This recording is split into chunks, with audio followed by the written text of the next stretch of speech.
I'm Father Jim Forson, and I'd like to offer you some reflections on this Palm Sunday.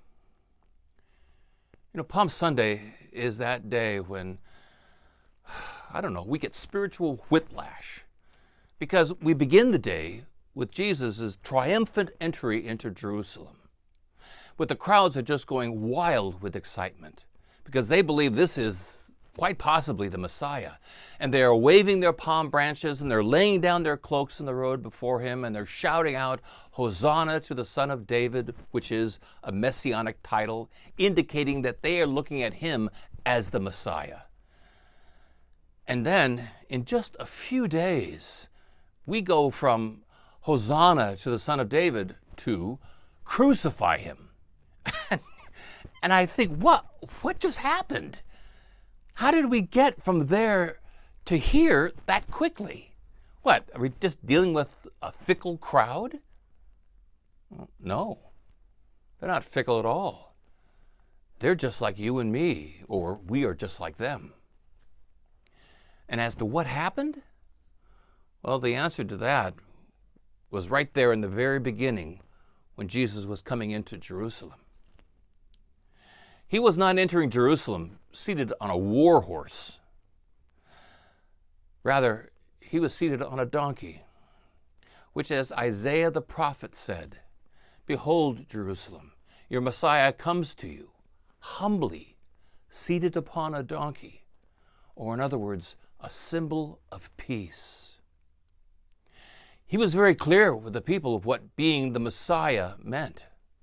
It didn't mean overthrowing Pilate. It didn't mean kicking out all the Romans. It didn't mean leading an armed insurrection and being able to free Jerusalem and with it all of Israel and then reestablishing it as the power it once was.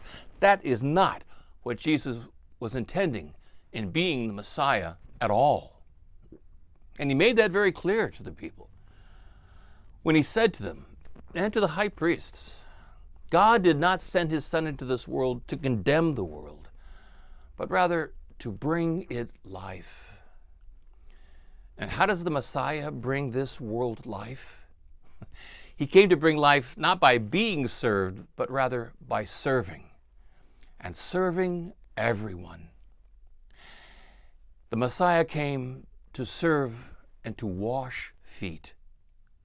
The feet of those who deserved it. Peter, James, and John, his faithful disciples, and the ones who certainly did not deserve it, Judas Iscariot. The Son of Man, the Messiah, came into this world not to grasp for power, but rather to bring power to those who lived in the margins of society, the powerless, who had no one for them. Being the Messiah meant he would be there for them.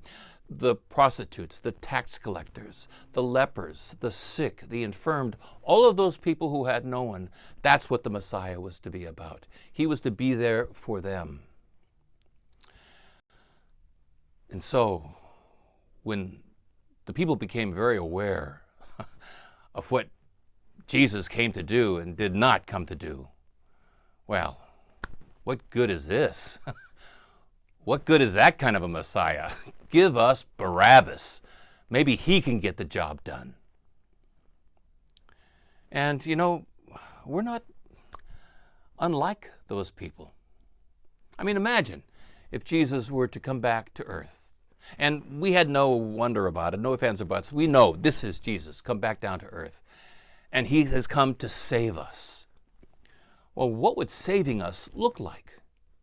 Well, we would want him, to take care of all of the problems that plague this world, all the war and the violence and the injustice. Jesus, get to it.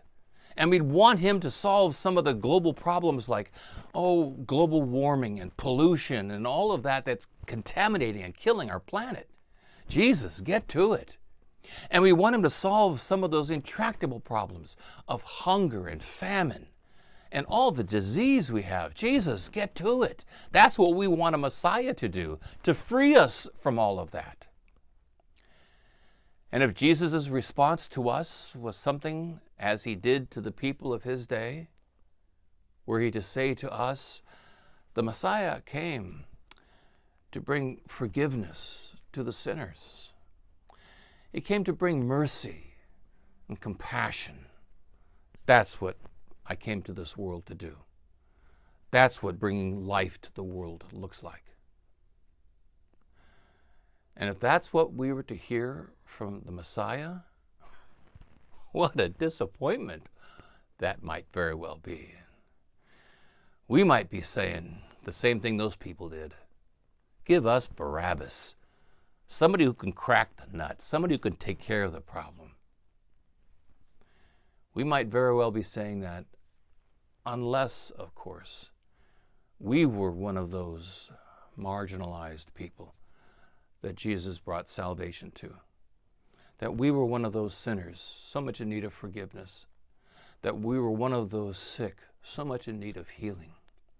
That we were one of those ones that no one really cared about in this world.